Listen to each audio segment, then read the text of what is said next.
In literature, a few big ideas reach out and grab a reader like adaptability. Everyone can relate to the ways of adapting to something new. Watson's Go to Birmingham, 1963. Byron adapts to Alabama by meeting Grandma Sands and adapting to the hot climate because he lived in Flint his whole life. The big ideas in the Watsons Go to Birmingham is Byron adapting and being nicer to Kenny.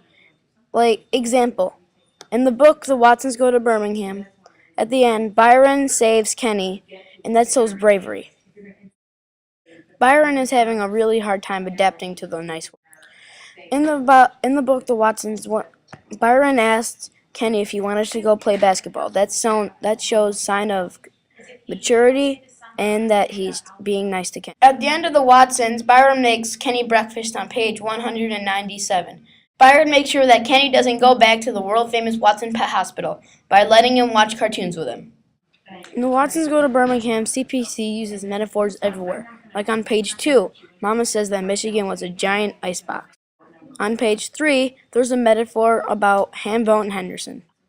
On page 4, a good metaphor is the brown bomber.